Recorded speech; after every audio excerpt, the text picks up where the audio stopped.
आज मुलांच्या शाळेमध्ये पिकनिक होती. दिवसभराच्या पिकनिकमध्ये काहीतरी अनहेल्दी खाण्यापेक्षा असं घरातूनच काहीतरी करून द्यावं असं म्हणून त्यांच्या शाळेतून निरोप आला होता. चला तर मग हेल्दी काय बनवायचा हा विचार करता करता हा पदार्थ माझ्या लक्षात आला आणि झटकेपट मी तो बनवलाही. इथे मी धणे घेतले आहेत, जिरे घ्यायचं, आलं, लसूण, मिरची घ्यायची, मिक्सरला फिरवून घ्यायचं. त्यानंतर बघू शकता आपण इथे आता मी मुगाची डाळ घेतलेली आहे. 2 वाटी मुगाची डाळ आणि 2 ते 3 आपण बटाटे घ्यायचे आहेत. बटाट्याची साले काढून घ्यायची आणि आपण कुकरला ह्याच्या 2 ते 3 शिट्ट्या करून घ्यायच्या. छान आता हे शिजलं होतं. आपण आता एका पसरट भांड्यामध्ये हे घेऊया आणि ह्याला छान असं स्मॅश करून घेऊया.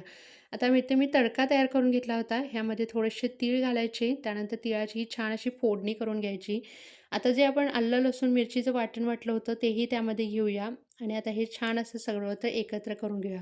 आता ह्यामध्ये गव्हाचं पीठ आपल्याला वापरायचं आहे. मीठ घेऊया चवीनुसार, हळद घ्यायची, त्यानंतर मी थोडंसं धना पूड ही घेतली होती ह्यामध्ये आणि आपल्याला आता हे मळून घ्यायचं आहे. भरपूर अशी कोथिंबीर घ्यायची आणि गव्हाचं पीठ घेतलं आहे. बाकी कोणतीही पिठं नाही आहे ह्यामध्ये घ्यायची आणि छान असं घट्ट आपल्याला हे ह्यामध्येच भिजवून घ्यायचं आहे. पाण्याचा अजिबात वापर न करता आपल्याला मुगाच्या डाळीमध्ये आणि बटाट्याचं जे मॉइश्चर असतं त्यामध्येच मळून घ्यायचं आहे.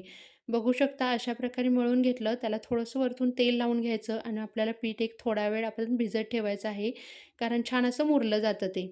आता थोड्या वेळाने मी छान अशा त्याच्या पुऱ्या लाटून घेणार आहे. एक छोटासा गोळा घेतला लिंबा एवढा आणि मस्त अशी त्याची पुरी लाटून घ्यायची आहे. थोडंसं पीठ लावून घ्यायचं, अगदीही पीठ नाही लावायचं, कारण तेलामध्ये पीठ उतरलं जातं. त्यामुळे थोडंसं पीठ लावून घ्यायचं आणि अशा प्रकारे त्या लाटून घ्यायच्या. कोणत्याही आकारामध्ये लाटून घ्या, मुलांना अगदी छान वाटेल आणि दिवसभर आपलंही टेन्शन राहणार नाही, की मुलांनी काही खाल्लं नाही असं व्हायला नको. पोट भरतंही आणि अगदी अनहेल्दी खाण्यापेक्षा असं घरगुती मस्त असं टेस्टी दिलं ना, की मुलेही खुश होतात.